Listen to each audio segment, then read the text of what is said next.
Greetings, YouTube, and welcome to Volume 2 of 2 of champions that are not God tier that you can bring into Alliance Quest to counter Sentinels. If you missed the first part, or Volume 1 of this, the link will be in the description box below. Now, keep in mind, these are champions that I have received feedback from you, the community, and also put together myself that are not considered in the God tier. Some of them might be close. But people like Medusa and Hyperion and Stark Spidey and, of course, Blade, especially with the Ghost Rider synergy, or even in some cases, well, Archangel wouldn't really work in this case, but even if he would, wouldn't be on this list. Neither would Iceman. These are non-God tier champs, which is exciting for me to say because these are the champs that oftentimes Kabam gives you before they give you the God tier champs. And so if you're newer to the game and you're fighting Sentinels for the first time, these are champs that most likely you have one or more of, and you may not have one or more God tier champs, especially duplicated at this point in the game. So without further ado, let's get started, and we'll talk a little bit about each one. And thanks again to everybody who commented and made this video possible. Your feedback as a community is why this channel exists, and I very much appreciate you. So the first champions I want to talk about specifically deal with a special one power drain that can be useful against Sentinels. So in order to filter out these, let's first go to the mutant class and talk about a fairly underrated champion in Psylocke. Now, Psylocke is a champion that if you don't connect on the power drain, it can actually cause an opponent to have a power gain, which is a tad bit inconvenient. But Psylocke, when we scroll down to the special one, depletes up to 25% of the target's max power, and this can be a pretty consistent way to keep a Sentinel's power down. Now, I would say that she is option B of 2, because even though Sentinels do not bleed, I still think that she has to take a back seat to our second champion on the list, and many of you know who I'm talking about, but if you don't, we're going to go to the skill class and talk about the least popular Avenger, and yet he is extremely useful in the game, and that's Hawkeye. Now, just like Psylocke, his special one is very, very useful. In fact, when we scroll down, we can see you got to ignore the 100% chance to inflict bleed, although that's amazing. Doesn't matter for Sentinels, but depletes up to 40% of the target's max power. So in this way, you can control the power of your opponent similar to that of Vision. And in so many other cases, Hawkeye will be part of your roster when you fight champions that aren't Sentinels and do bleed. So assuming you're not on like a poison path, you can really maximize your usage against Sentinels with Hawkeye. So far we've talked about the special one of Psylocke and the special one of Hawkeye. Now our third, fourth, and fifth champions specifically, I am putting into the category of parrying and then using a heavy attack. And the first one I want to talk about is actually the champion that got me to download this game, because back in the day, I thought to myself, I love Venom and I love Spider-Man, and then they just decided to combine the two into the Symbiote Spider-Man. And I gotta be honest, this champion does not disappoint, because when you parry and then do a heavy attack, you form an armor break, and this is stackable. And the most that I have actually had a chance to stack at once against an opponent, I think I was facing the Realm of Legends Winter Soldier, and I got up to 19 stacks. My favorite thing about the Symbiote Spider-Man besides that is that his special 2 guarantees a critical hit. So this is going to obviously be huge when you want to get guaranteed damage against the Sentinel. Overall, I had several people comment that they actually used their Spider-Man Symbiote to defeat the uncollected Sentinels, and I gotta say, that's awesome. Way to go. Again, this is the reason why I downloaded the game. I would not have a YouTube channel had I not been watching some random video on my phone, and the advertisement was for Marvel Contest of Champions and had the Spider-Man Symbiote itself pop up on the screen. So we'll always have a special place in my heart. Now, the next champion is kind of controversial on this list, but when awakened especially, she can produce something that is not, I would say, similar to the Spider-Man Symbiote, but enough to where you parry and you heavy attack, and you can count on a good amount of damage. This is also someone that I can affectionately say is like Fiona from Shrek, because she looks straight out of Shrek. And out of all the Hulks, we have yet to see a buff on her, which is kind of surprising. But at the same time, she does have certain usages. And in this case, being both poison immune, so if you're on a poison path, you can bring her with you in Alliance quests, like say you're in map 5. And then, as I discussed, if you parry and then you heavy attack, I believe it's 2 different hits. And this can really add up the damage quickly. So I'd still take Spider-Man Symbiote over She-Hulk, but sometimes you don't have the luxury of choosing champions because you only have one of 2.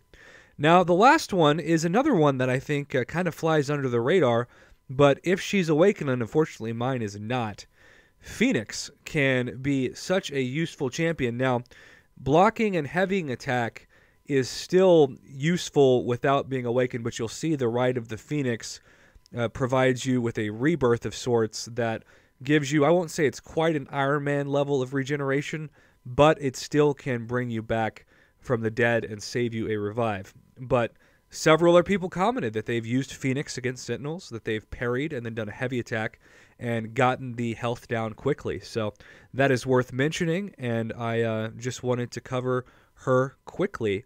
Now, the next kind of is what I call the utility category. Each one provides a different use from the other. But speaking of heavy attacks and power gaining, I would be remiss to bring up another champion that's fairly under the radar, and that's Mordo.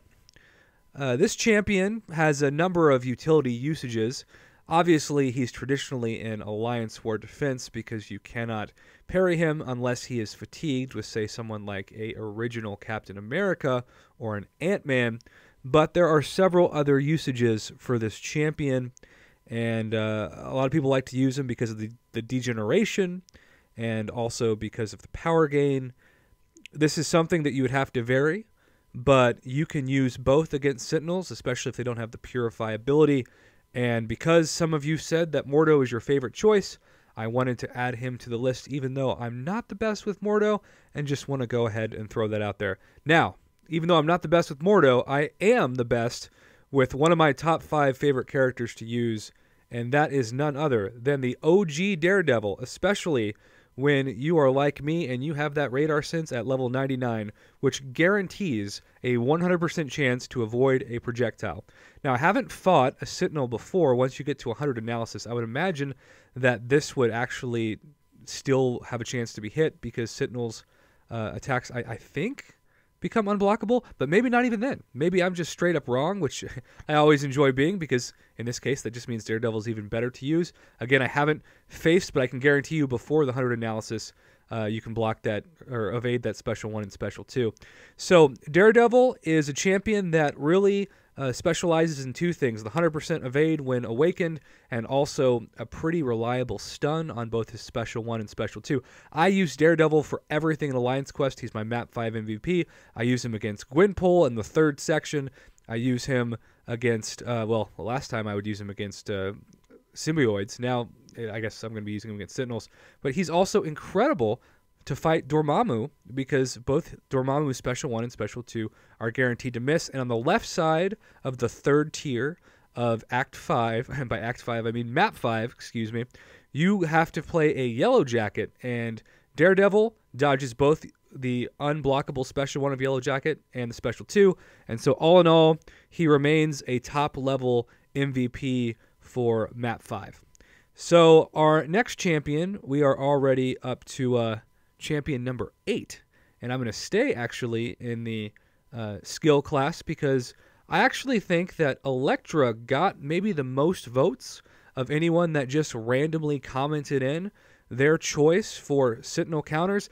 Now, there are a number of reasons behind this. Of course, you cannot cause bleed, but the special 1, instead of causing bleed, does cause an armor break, which is pretty reliable.